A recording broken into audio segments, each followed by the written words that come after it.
이제 내가 살아도 주 위에 살고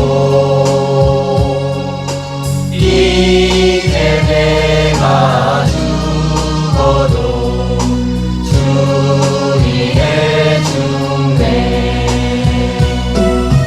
하늘 영광 보여주며 나로 오라 하네. 할렐루야 찬송하며 주께 갑니다. 그러므로 나는 사나 죽으나 주님의 것이요 사나 죽으나 사나 죽으나 날 위해 피 흘리신 내 주님의 것이요 이제 내가 떠나도 저 천국 가고 이제 내가 있어도 주 위에 있네. 우리 예수 찬송하며 나는 가겠네. 전군 천사 나팔 불며 마중 나오네. 그러므로 나는 사나 죽으나 주님의 것이요 사나 죽으나 사나 죽으나 날 위해 피 흘리신 내 주님의 것이요. 아멘. 하나님 아버지, 오늘도 주님만을 위해 온맘 다하는 우리 여주가정교회 성도들이 함께 예배드릴 수 있게 해주셔서 감사드립니다. 아멘. 주님께서 임도환 목사님을 통해 알려주시는 귀한 말씀을 듣고 그간 몰랐던 저희의 신앙에 대해 돌아볼 수 있는 기회를 주셔서 감사합니다. 아멘. 저희 여주가정교회가 세상적으로 번듯한 건물로 세워진 교회가 아닌 임 목사님의 말씀으로 우리 성도들의 마음속엔 그 무엇보다도 단단한 주님의 교회가 세워지길 간절히 기도드립니다. 아멘. 6월절에 하나님께서는 집의 문설주에 어린 양의 피를 바르면 재앙이 넘어간다고 했습니다. 방주에 역청이 발라지면 물이 절대 들어오지 못하고 교회에 예수님의 피가 발라져 있으면 세속의 문화가 강단에 올라올 수 없듯이 예수 그리스도의 피만 교회마다 발라지는 주님의 역사가 일어나길 기도드립니다. 아멘. 하나님께서 원하시는 것은 우리가 성령으로 하나 되어 한 신부 되어서 예수님께서 오실 때 혼인 만찬에 들어가는 것을 원하신다 하셨습니다. 아멘. 예수님께서 심판하러 오셨을 때 그 심판을 통과하고 혼인 만찬에 들어간 사람이 이기는 자, 곧 성전의 기둥이라 하신 것처럼 임 목사님을 통해 우리 예수 그리스도의 말씀을 깨달을 수 있고 이기는 자가 되는 우리 성도들이 될 수 있게 해주세요. 아멘. 저희가 잘 알지 못했던 일곱절 길을 임 목사님을 통해 새롭게 알아갈 수 있게 해주심을 감사드립니다. 아멘. 세상적으로는 마음과 물질 등으로 인해 힘들지만 현실 너머에 있는 예수님께서 오시고 혼인잔치에 들어가고 새 예루살렘으로 다시 세워질 그 기쁨을 생각하며 살아갈 수 있는 우리 교회 성도들이 될 수 있게 해주세요. 아멘. 세상 살아온 동안 하나님을 제대로 알지 못하고 매주 주일마다 예배를 드리러 가던 분들도 아직까지 많을 거라 생각합니다. 아멘. 저 또한 그런 사람이었습니다. 그치만 주님께서 임도환 목사님을 통해 주시는 말씀이 참으로 귀한 말씀이구나라는 걸 깨닫게 해주시고 하나님에 대해 더 알아갈 수 있는 자가 될 수 있게 해주심을 감사드립니다. 아멘. 주님을 온전히 알고 혼인만찬에 들어갈 수 있는 신부가 될 수 있도록 해주세요. 아멘. 우리 주 예수 그리스도의 이름으로 기도드렸습니다. 아멘. 감사합니다. 우리 하나님께 영광 박수 올리겠습니다. 감사합니다.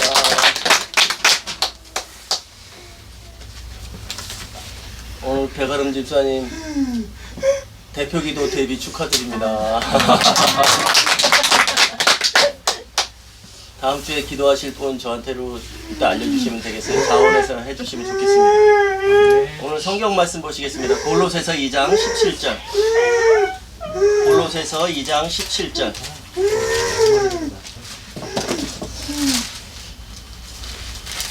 신약성경 327페이지 골로새서 2장 17절. 시작. 이것들은 장래일의 그림자이나 몸은 그리스도의 것이니라. 아멘. 이것들은, 절기들은 장래일의 그림자이나 몸은, 실체는 예수님께서 하신 행적이다 라고 말씀하시는 거예요.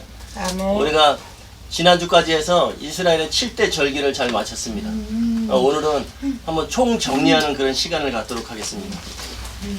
먼저 유월절은 양을 잡고 피를 바르고 뿌리고 또 피를 바른 집은 재앙이 넘어갔다 라는 그런 구약의 그림자가 있었죠.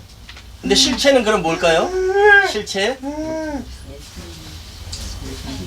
예수님의 뭐요? 십자가. 예, 예수님께서 내가 십자가에서 피를 흘리는 것이 진짜 어린 양으로서 유월절이 완성되는 것이다 라는 것을 보여주신 거예요. 아멘. 누가복음 22장 16절 이하에 보면은 뭐라고 나냐면 예수님께서 이 유월절이 하나님 나라에서 이루기까지 내가 포도나무에서 난 것을 먹지 않겠다. 그리고 18절에 뭐라고 그러냐면 하나님 나라 통치, 그러니까 하나님의 통치가 임할 때까지 나는 포도나무에서 난 것을 먹지 않겠다. 그런데 요한복음 19장 30절에 신포도주를 받으신 후에, 그러니까 신포도주를 드셨다는 이야기거든요. 그러면 유월절이 어떻게? 이루어졌다. 예, 유월절이 완성됐다. 하나님의 통치가 임하기 시작했다라는 것을 말씀하시는 거예요. 그래서 신포도주를 받으신 후에 다 이루었다가 아닌 다 이루어졌다. 바로 수동형을 쓰고 있어요. 이것은 하나님께서 하신 일이기에 그렇습니다. 그러시면서 어떻게 했죠? 다 이루어졌다 하시고 아버지 내 영을 아버지 손에 부탁하나이다 라고 하시면서 왜? 바로 시작되는 무교절을 행하셔야 되기 때문에 그랬던 거예요. 그 유월절이 십자가에서 달려 돌아가시고 바로 무교절을 바로 행하시는 거예요. 그래서 유월절, 무교절, 초국절은 같은 시간에 이어지는 거예요. 그래서 무교절은 뭐냐면 누룩이 들어가지 않은 떡을 나눠주는 절기예요. 그래서 베드로전서 4장 18절에는 육체로는 죽임을 당하시고 영으로는 살리심을 받으셨으니, 이것도 좀 전에 제가 말씀드린 것처럼 다 이루었다가 아니라 다 이루어졌다. 수동형을 썼죠. 이것도 똑같아요. 베드로전서 4장 18절에도 육체로는 죽임을 당하시고 영으로는 살리심을 받으셨으니, 이 또한 하나님이 하셨다는 이야기죠. 옥에 있는 영들에게 가서 선포하셨어요. 무엇을? 옥에 있는 영들에게 뭘 선포하셨어요? 예, 복음을 선포하셨어요. 그래서 4장 6절에 보면, 베드로전서 4장 6절에 보면은 복음을 선포하시니라 이렇게 나와요. 그 누룩은 세상의 영향력이라고 제가 말씀을 드렸어요. 그러면 복음은 뭘까요? 복음은 반대죠. 누룩이 들어가지 않은 떡을 이야기하는 거예요. 그러니까 우리가 먹기에는 실질적으로 단단하고 맛이 없어요. 누룩이 들어가면은 빵이 보들보들하고 맛이 있는데 부풀려져서 누룩이 들어가지 않은 떡, 그러니까 우리가 지금 예배를 통해서 복음의 말씀을 알아가는 것이 실질적으로 맛은 없어요. 근데 이것이 바로 생명의 떡이라는 것을 여러분들이 명심하시기 바랍니다. 아멘. 그리고 생명의 떡을 나눠주시고 바로 어떻게 하셨어요? 3일 만에 부활하셨어요. 예, 그것이 초국절입니다. 초국절.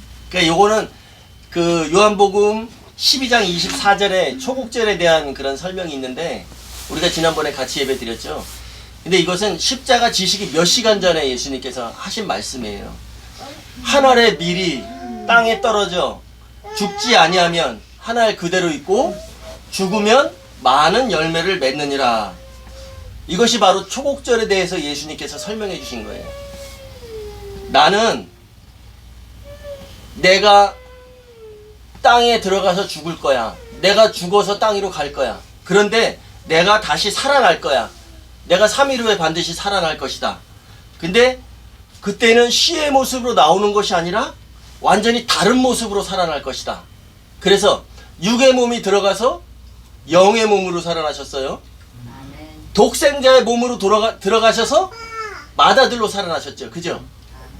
맏아들. 그러니까 한 알의 씨가 독생자였다면 많은 열매를 맺는다. 맏아들. 왜 맏아들이냐면 그래야 우리가 예수님하고 형제가 될 수 있는 거예요. 예수님은 독생자이기 때문에 다른 자녀들이 없었어요. 그런데 예수님이 맏아들로 부활하심으로 인해서 우리가 예수님의 형제가 됐고 더 나아가서 하나님의 아들들이 될 수 있었다는 거죠. 예. 그래서 창세기 1장에 그 셋째 날이 나오죠. 묻이 드러나라 하니 그대로 되니 하나님 보시기에 좋았더라. 그러니까 묻에서 땅에서 이제 묻이 바닷속에 잠겨져 있는 땅인 줄 알았는데 씨가 땅속에 들어가서 죽은 줄 알았는데 씨에서 풀 같은 것이 이렇게 올라와서 볼이랑 풀은 별로 이렇게 구분하기가 쉽진 않아요. 그런데 딱 어느 순간에 알아요? 이삭이 딱 패이는 순간에 보면은 아 이게 볼이구나라는 것을 알 수 있어요. 그 창세기 1장의 말씀에서 보면은 바닷속에 묻이 잠겨져 있었어요. 근데 하나님이 묻이 드러나라 하시니 묻이 드러났어요. 하나님 보시기에 좋았어요. 그런데 그 묻에서 각기 풀과 씨 맺는 채소와 열매 맺는 나무를 내라 하니 또 그대로 되니까 하나님 보시기에도 좋았던 거예요. 왜냐면 죽은 땅인 줄 알았는데 그가 그 땅에서 열매가 나오거든요. 예수님께서 십자가에 달려 돌아가셔서 돌아가신 줄만 알았는데 예수 그리스도의 그 부활을 통해서 또 많은 성도들이 살아날 것을 말씀하시는 거죠. 그러니까 많은 열매를 맺는다. 죽으면 많은 열매를 맺는다라고 말씀을 하신 겁니다. 그래서 그대로 되니 각기 씨 맺는 채소와 열매 맺는 나무를 내라 하니 내라. 그것은 뭐냐면 야짜 방출시켜라 이런 말씀이거든요. 외출시켜라. 그런데 그대로 되니 하나님 보시기에 좋았더라. 하나님 보시기에 좋았다는 토부 하나님의 계획대로 되었다라는 그런 말씀이에요. 그러니까 하나님의 계획이 뭐였었어요? 부활하신 예수님을 통해서 성도들이 많이 일어날 것을 창세기에서도 우리에게 미리 보여주신 겁니다. 그러니까 하나님의 계획은 하나님의 강력이지요. 창세기 2장 24절 남자가 부모를 떠나 한 아내와 한 육체를 이룰지니 남자가 부모를 떠나 그 아내와 합하여 둘이 한 몸이 되게 하고야 말리라. 이것은 하나님의 강력 의지라고 말씀드렸죠. 이것이 바로 하나님의 계획이신 거예요. 그래서 우리의 삶의 목표 또한 우리가 부모를 떠나 한 남자와 그 아내와 합하여 둘이 한 몸이 되는 것. 성도들이 성령 안에서 한 기름으로 뭉쳐져서 한 덩어리 되는 것. 이것이 바로 하나님께서 뜻하시고 계획하시는 그 목표라는 것을 우리가 기억해야 됩니다. 아멘. 그래서 예수님께서 부활하시고 바로 승천하시면서 내 아버지께서 약속하신 것을 너희에게 보내겠다. 그러니까 너희는 예루살렘 성에 와서 머물라. 내 아버지께서 약속하신 것이 뭐였어요? 성령. 네, 성령을 약속하신 거죠. 그러니까 내 아버지께서 약속하신 것이 성령을 너희에게 보낼 때까지 너희는 이 성에 머물라 하고 제자들은 예수님이 승천하시는 것을 보고 예루살렘 성으로 돌아가서 늘 그때부터 모여서 찬송했다 그랬죠. 찬송했다고. 근데 제자들이 하나님을 찬송하고 있을 때에 사도행전 2장에 성령님이 임하셨어요. 그것이 바로 이제 오순절인 거예요. 오순절. 근데 오순절에 드리는 그 소제, 모든 소제에는 레위기 2장에 보면은 모든 소제에는 누룩을 넣지 말지니 그랬는데 레위기 23장의 오순절에 대해서는 오순절 날에는 떡 2덩어리를 드리면서 누룩을 넣어서 떡을 만들으라 했거든요. 그러니까 모든 소제에는 누룩이 들어가지 않는데 유독히 오순절에만 떡에 누룩이 들어갔어요. 그 예외사항인데 그것이 뭐냐면 이제 제자들이 예루살렘에 모여서 찬송하고 있을 때 오순절 날이 이름에 성령이 그들에게 임한 거예요. 그래서 제자들이 성령 충만함을 받고 각자의 언어로 각 나라의 말로 말하기를 시작했어요. 그러니까 그것이 뭐냐면 제자들이 성령 충만하다는 것은 세례는 뭐라 그랬어요? 잠기는 거라 했죠. 성령 충만이 바로 세례거든요. 성령 세례를 받은 거예요. 그래서 잠겼기 때문에 성령에 충만하게 잠겼기 때문에 그 제자들이 자신의 자아가 부서지고 가루가 된 상태에서 하늘에서 성령 충만 기름이 내려오니까 한 덩어리로 뭉쳐질 수 있었던 거예요. 그래서 여기서 떡 한 덩어리. 근데 제가 늘 이야기하죠. 우리는 기름 준비해야 된다. 기름 준비해야 된다. 근데 우리는 하나님의 그 뜻에 맞는 생활을 하면서 우리가 말씀 안에서 성령 안에서 성령을 하나 되게 하는 영이라 그랬어요.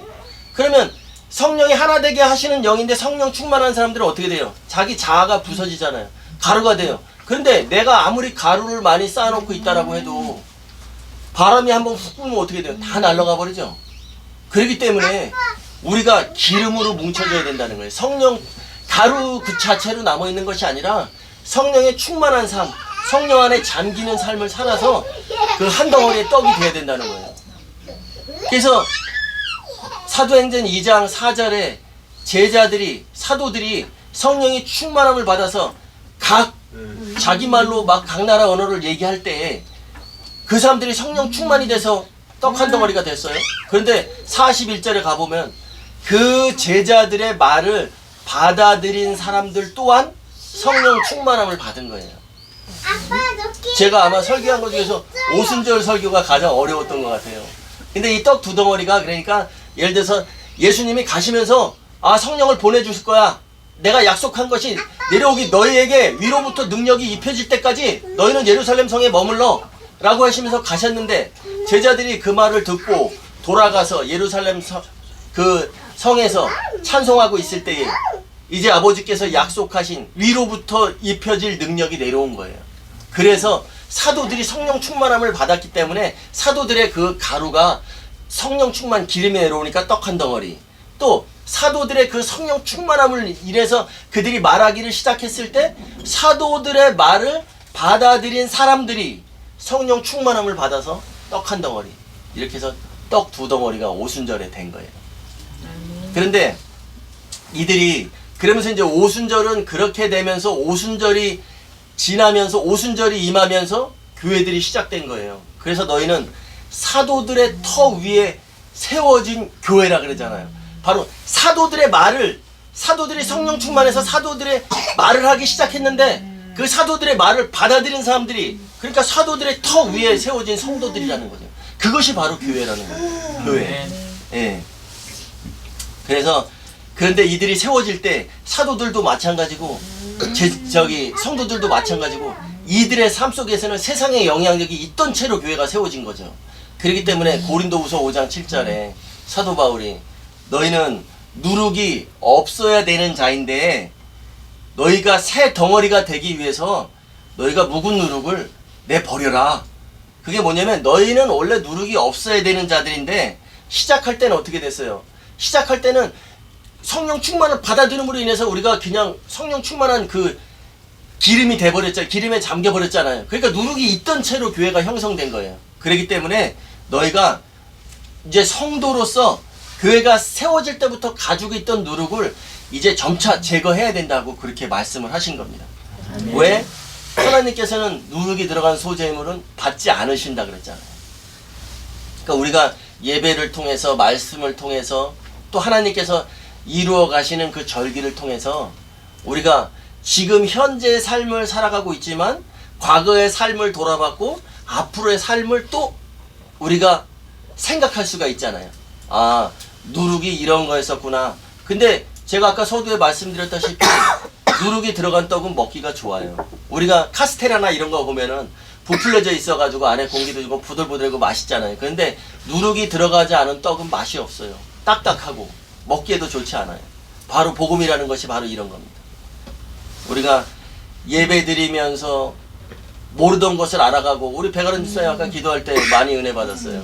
모르던 것을 알아가는데 제가 한 말을 갖고 여러분들이 알아가는 게 아니라 예수님께서 사도들에게 하신 말씀, 그 말씀에 주목해서 예배하는 제가 대언자로 섰는데 그 말씀을 듣고 감사한 마음을 갖는다는 것은 참으로 좋은 것 같아요.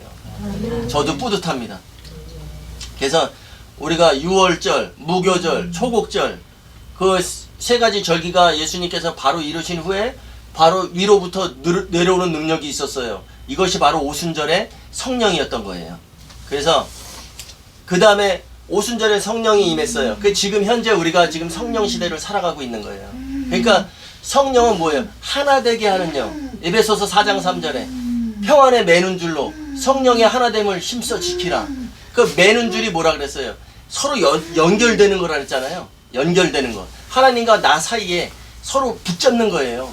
그렇기 때문에 제가 세상 사람들은 베라카의 복을 많이 원해요. 베라카. 세상적으로 형통한 복. 그렇지만 우리는 뭐예요? 마카리오스의 복을 받아야 된다 그랬죠. 마카리오스의 복은 뭐냐면 곧은 거예요. 곧은 길, 곧은 선. 근데 우리가 곧은 길로 가지 못하고 굽이굽이 간다는 것은 뭐예요? 장애물이 있다는 거지, 앞에. 그러니까 마카리오스의 복이 뭐냐면 하나님과 나 사이에 장애물이 없어서 직선으로 가는 거예요. 그런데 장애물이 있다면 돌아서 가야 되잖아요. 그죠? 그러니까 세상 사람들은 다 베라카, 세상에서 형통한 그런 복을 원할지라도 오늘 예배하는 자들, 또 하나님의 뜻을 알기 원하는 자들은 마카리오스의 복을 받으시길 바랍니다. 그래서 이제 오순절에 하나 되게 하는 영, 그래서 예수님께서 가시면서 내가 가는 것이 너에게 유익하다. 이제 성령을, 보혜사 성령을 보내실 것이다. 그 지금 현재 우리가 살아가는 이 시대가 바로 성령 시대예요. 그럼 우리가 성령은 하나 되게 하는 영이라 그랬으니까 하나됨을 위해서 노력하는 삶을 살아야 되는 겁니다. 왜? 예수님은 한 신부를 원하시기 때문에. 복수가 단수가 되는 것을 하나님께서는 원하시는 거예요. 그래서 여러 성도들이 한 신부 되는 것, 그 다음에 한 세마포 안으로 들어가는 것, 교회들이 하나 되는 것, 이것을 바로 하나님께서는 원하신다는 거예요. 그리고 이제 나팔절. 나팔절이 뭐예요? 주님 재림. 바로 계시록에 나오는 7번째 나팔이에요. 그런데 나팔절, 예수님이 오시면 내가 공중으로 올라간다? 내가 자원해서? 이게 아니라 이끌려 올라가는 거예요. 기독교인, 영으로 거듭난 사람들은 다 끌려 올라갈 수밖에 없어요. 천사들을 모아서 사방에서 이 하늘 끝에서 저 땅 끝까지 모으리라. 바로 이것이 나팔절인 거예요. 왜? 우리는 이 땅에, 이 하늘에 거주하지만 우리는 예수님을 만나러 올라가는 거고, 예수님은 성령을 보내시면서 승천하시면서 셋째 하늘에 가 계시잖아요. 셋째 하늘에서 내려오시면서 우리는 공중에서 만나는 거예요. 어떤 몸으로? 육의 몸이 아닌 영의 몸으로. 그래서 우리는 산 사람이나 죽은 사람이나 다 그걸 올려가게 돼 있어요. 그 누가복음의 17장 34절 이후에 말씀에 보면은 나왔죠. 둘이 한 자리에 누웠는데 하나는 영접되고 하나는 추방됐다. 둘이 한 자리에 누웠다는 것은 죽어있는 믿음, 영의 구원을 받은 죽어있는 그리스도인들을 얘기하는 거예요. 그리고 두 여자가 함께 맷돌을 갈고 있는데 하나는 영접되고 하나는 추방됐다. 그것은 뭐예요? 살아있는 그리스도인들을 얘기하는 거예요. 그들도 다 영의 몸을 입고 예수님이 오시면 우리는 끌어 올라갈 수밖에 없어요. 그렇기 때문에 그렇게 되는데, 예를 들어서 하나는 영접되고 하나는 추방된다.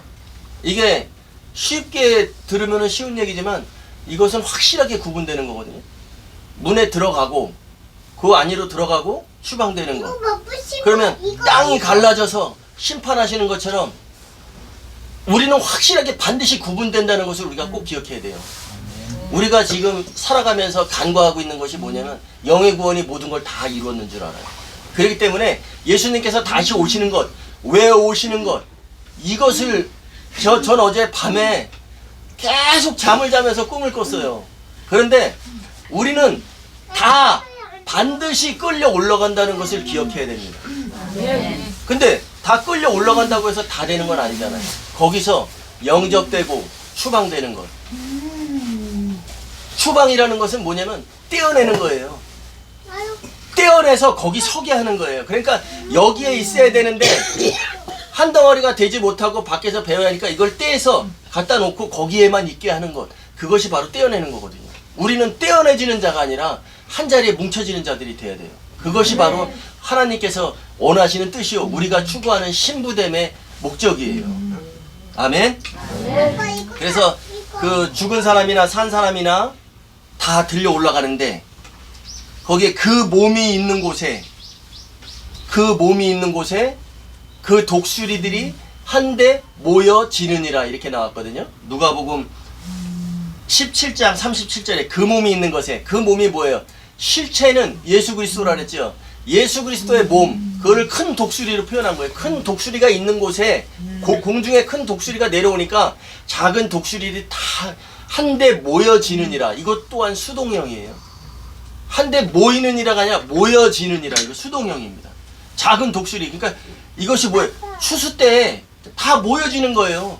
왜? 알곡과 쭉정이를 가르기 위해서. 이것이 바로 나팔절이에요. 그 나팔절 다음에 뭐였었죠? 장막 속죄절. 제절. 네. 속죄절은 바로 예수님께서 이제 모았어요. 다 백성들을 사방 백성들을 모았어요. 그럼 어떻게 해야 돼요?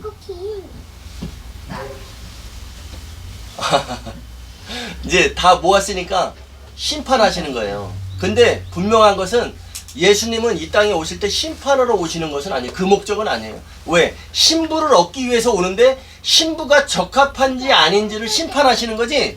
예수님이 오시는 것은 무조건 심판을 우리 죽이러 오시는 게 아니거든.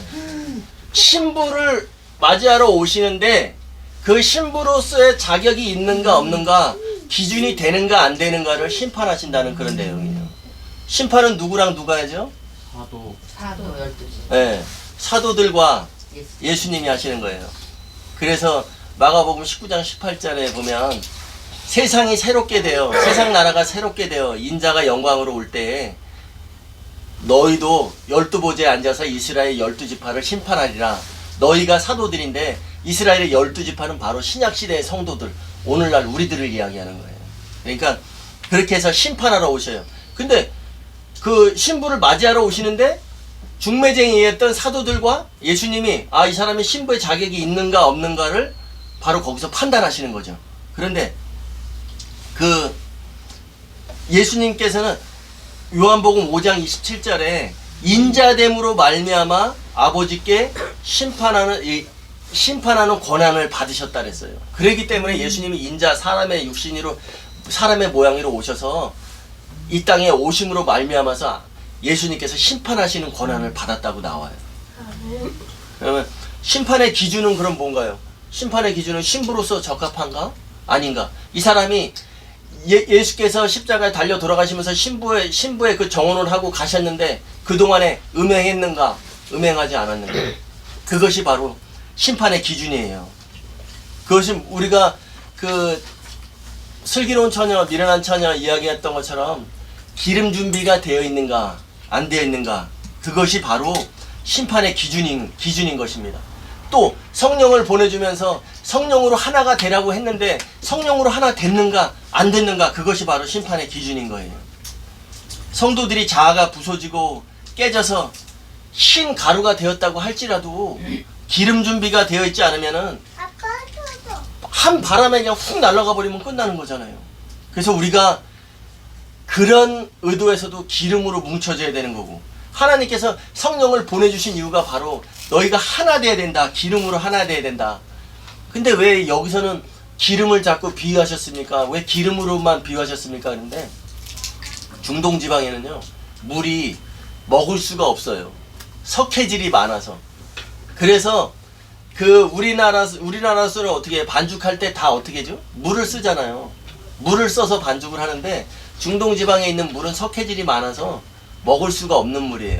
그렇기 때문에 이 사람들은 포도 농사를 져서 포도주, 와인 이런 게 발달해 있잖아요. 마실 물을 그걸로 먹는 거예요. 그래서 근데 그 물로는 어차피 반죽을 할 수가 없으니까 그래서 올리브 기름이나 이런 걸 가지고 반죽을 하던 그런, 지금도 그렇게 한답니다. 그래서 물이 포도주보다 더 비싼 곳이 바로 그곳이에요. 그럼 이해가 좀 되세요? 네. 그러니까 우리가 기름으로 뭉쳐져야 된다는 것, 바로 성령님을 보내셨기 때문에 성령의 하나 되는 것을 우리가 힘써야 된다는 것, 바른 말씀 안에서 사도들의 말을 주목하는 교회에서. 아멘. 아멘. 네. 그 다음에 속죄절이 끝났어요. 심판이 끝났으면 어떻게 됩니까? 바로 네. 이제 혼인신고죠. 그 즐거워하는 절기잖아요. 이 이스라엘의 절기 중에서 가장 즐거워하는 절기가 바로 이 장막절이에요. 왜?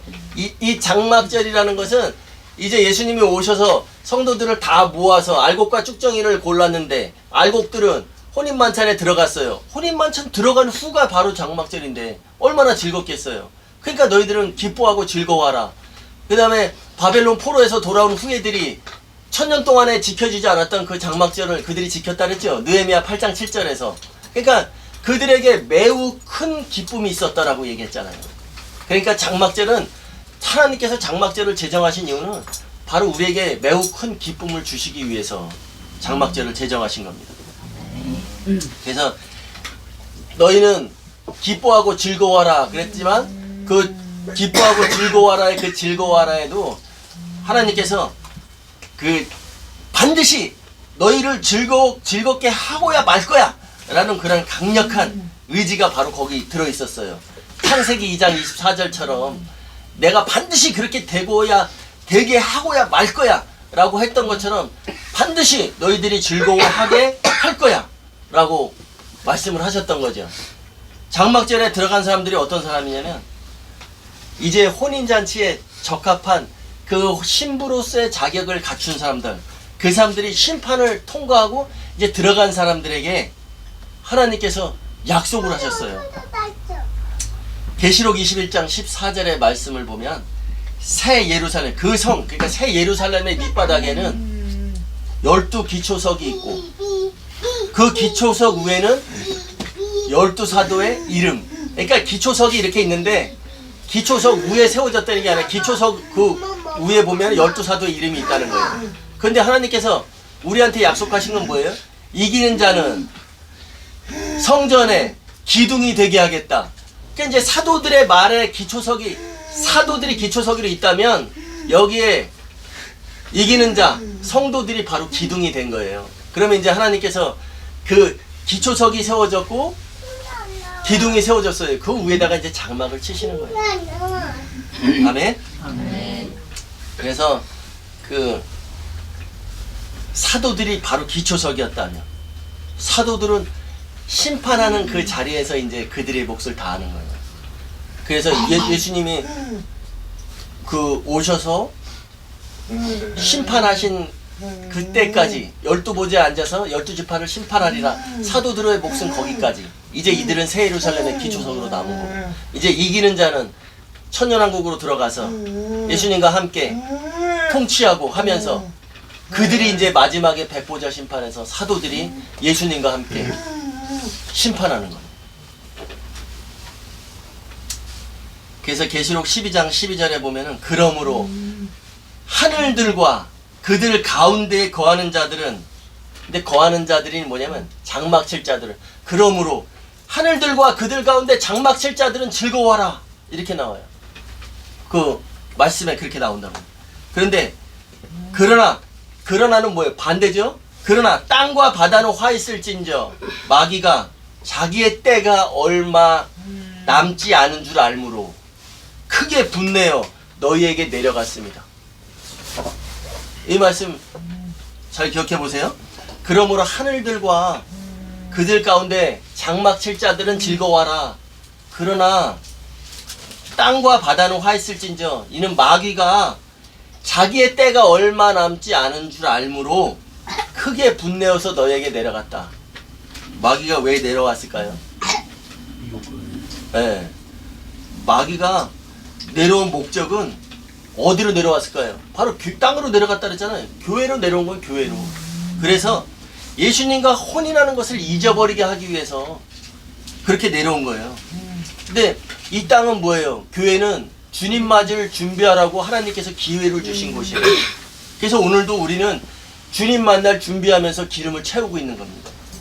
근데 바울 사도가 예언한 것이 있어요. 바로 오늘날의 이 때를 예언한 것이 있어요. 우리 한번 찾아볼까요? 디모데후서 4장 34절. 디모데후서 4장 3절 4절 346페이지 신약성경.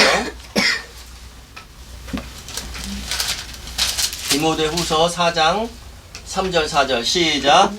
때가 이르리니 사람이 바른 교훈을 받지 아니하며 귀가 가려워서 자기의 사욕을 따를 스승을 많이 두고 또 귀를 진리에서 돌이켜 허탄한 이야기를 따르리라. 아멘. 이것은 바울 사도가 디모데에게 쓴 편지예요. 그러니까 성도들에게 쓴 게 아니라 바로 목회자들에 쓴 편지예요. 근데 이때 당시에 이미 예언을 했어요. 때가 이르리니 사람이 바른 교훈을 받지 아니하며 귀가 가려워서 자기 사욕을 따를 스승을 많이 두고. 이것은 무슨 말씀이냐면 자기 스승이라는 뭐예요? 선생님이죠. 교회로 말하면 목사예요. 목사들 목사님들. 그런데 자기 욕심을 채워줄 선생님을 두는 거예요. 자기 욕심을 채워주는 목사님만 따라다니는 거예요. 그래서 그런 설교를 듣기 좋아하고 그런 것만 따라다닌다는 것을 이야기하는 거예요. 또 그 귀를 진리에서 돌이켜 허탄한 이야기를 따르리라. 바울이 바로 디모데에게 쓴 편지에서 이것은 목회자들의 문제가 될 수도 있으나 실질적으로 청중들이 원하는 것이 바로 다르다는 것이에요. 바른 말씀을 원하는 것이 아니라 듣고 싶은 말씀이 따로 있다는 것이에요. 그러다 보니까 목회자들도 청중들이 원하는 것을 전해줄 수밖에 없는 상황이 벌어지고야 말 것이다 라고 오늘날의 때를 바울이 예언한 것입니다. 전 지금이 바로 그런 때가 아닌가 생각을 해요. 지난주에 차를 타고 이렇게 가는데 햇빛이 쨍쨍한 날이었었어요. 근데 들판에 눈이 다 녹아 있었어요. 근데 유독히 한 논에만 눈이 안 녹아 있는 거예요. 해도 나고 온도도 따뜻한데 그 논에만 눈이 안 녹아 있고 다른 논에는 다 눈이 녹아 있었어요. 그거 왜 그랬을까요? 네, 맞아요. 그 논에는 물이 돼 있었는데 물이 얼어붙은 상태에서 눈이 왔는데 아무리 햇빛이 쬐도 그 눈은 안 녹더라고요. 그러니까 뭔가 가운데 장애물이 있었던 거예요. 땅에서 올라오는 지열과 위에서 비춰주는 에너지로 인해서 눈이 녹아야 됨에도 불구하고 뭔가 장애물이 있던 거죠. 얼음이 얼어 있었어요. 그러니까 그 눈은 다른 때보다 다른 눈들은 빨리 녹았는데 그 눈은 녹지 않았죠. 바로 제가 설명해드리는 아까 마카리우스 복이 바로 이런 거예요. 하나님과 나 사이에 장애물이 없어야 돼요. 우리가 허탄한 이야기, 진리에서 떠나서 허탄한 이야기에 귀를 기울이는 것이 아니라 자기 스승을 많이 두는 것이 아니라 바로 성경 말씀에 예수님께서 하신 그 말씀에 사도들이 전한 이 말씀에 우리가 스승을 두고 이것이 바로 말씀이 스승이 되어서 우리가 살아갈 때에 우리가 고든 길로 갈 수 있는 것이에요. 우리는 오늘 본문의 말씀처럼 그림자를 쫓는 그런 삶이 아니라 실체를 따르는 자들이 되어야 됩니다. 바로 믿음이라는 것이 뭐냐면 하나님의 뜻에 설득당하는 것이에요. 우리가 아까 내가 그렇게 되고야 하게 말 거야 뭐 하나님께서 강력 의지를 보내셨죠? 또 그들을 사방에서 모으리라. 큰 그 몸이 있는 곳에 작은 독수리들이 한데 모여지느니라. 그 다음에 영으로는 육으로는 죽이심을 당하셨고 영으로는 살리심을 당하셨으니 모든 게 다 수동형이었었어요. 우리가 삶이 우리의 뜻대로 살아가는 것이 아니라 우리가 수동적인 삶을 살아야 돼요. 뭐냐면 하나님의 뜻에 설득당하는 삶, 하나님의 뜻에 맞춰지는 삶, 그것이 바로 우리가 수동형적인 삶을 사는 거예요. 내 주장이 앞서는 것이 아니라 하나님의 강력 의지에 확 잠겨버리는 그런 삶, 그것이 바로 내 의지를 내려놓아야 하는 이유이기도 해요. 이때에 많은 사람들이 자기 사욕을 따라 스승을 두는 이때에 우리가 하나님의 믿음, 바로 하나님의 뜻에 설득당해져서 하나님의 말씀에 주목하는, 그래서 다시 오실 예수님께서 우리가 이 땅에서 이루어졌잖아요. 이미 유월절, 무교절, 초곡절 그 다음에 지금 성령 시대를 살고 있잖아요. 앞으로 일어날 일, 나팔절, 속죄절, 장막절은 공중에서 일어나는 일입니다. 우리가 이때를 준비하면서 신부로서의 영접되는 자로 준비되어지는 우리가 되려면 어떻게 해야 되는지 그것에 주목하면서 우리가 살아가시는 우리 성도들 되시기를 진심으로 바랍니다. 찬송 부르실까요? 계속 주 예수의 강림이 가까우니 저 천국을 얻을 자 회개하라. 계속 이 찬송 부르죠. 가사를 생각하면서 한번 불러볼게요.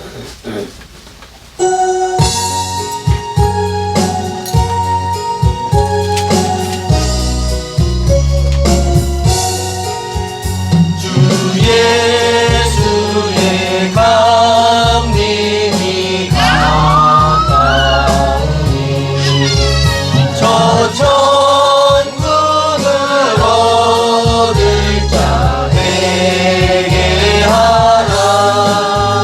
주 성령도 너희를 부르시고 천사로 나와서 영접하네. 예수님 너희를 찾으시니 내 의심을 하면서 오지 않나. 온 세상에 담당한 어린 양은 죄나는 자 불러서 구원하네. 이 세상이 즐기는 죄물로는 내 근심과 고초를 못 면하리. 또 숨길 때 위로를 못 얻으며 저 천국에 갈 길도 못 찾으리. 내 아버지 주시는 생명양식 다 배불리 먹고서 영생하라.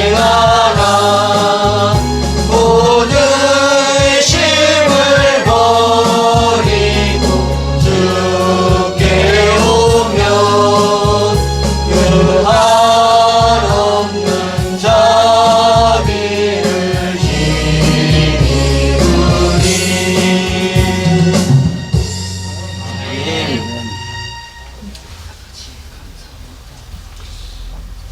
오늘도 예배의 자리에 있게 하신 주님 은혜를 감사드립니다. 우리 모두는 하나님 뜻에 설득당한 자들 되어서 하나님 뜻에 합당하게 쓰여지는 믿음의 자녀들 되게 하여 주옵소서. 절기를 통해서 인자로 오신 주님께서 이미 성취하신 것과 앞으로 성취되어질 일들을 바로 알게 하셨으니 깨어있는 자, 준비하는 자, 성령으로 하나 되는 우리 모두가 되게 하옵소서. 바른 교훈을 받으며 진리의 귀를 기울이는 실체를 따르는 자들이 되기 원합니다. 다시 오실 신랑을 기다리는 정결한 신부들 되게 하시고 그 누구도 피할 수 없는 심판의 자리를 능히 통과해서 이기는 자들 되게 하옵소서. 이제는 우리 주 예수 그리스도의 은혜와 하나님 아버지의 극진하신 사랑하심과 성령님의 교통하심이 신부로서 적합한 자로 끝까지 이기는 자 되기를 소망하며 결단하고 나아가는 예배자들 위해 이제로부터 영원까지 함께 하시옵기를 간절히 축원하옵나이다. 아멘.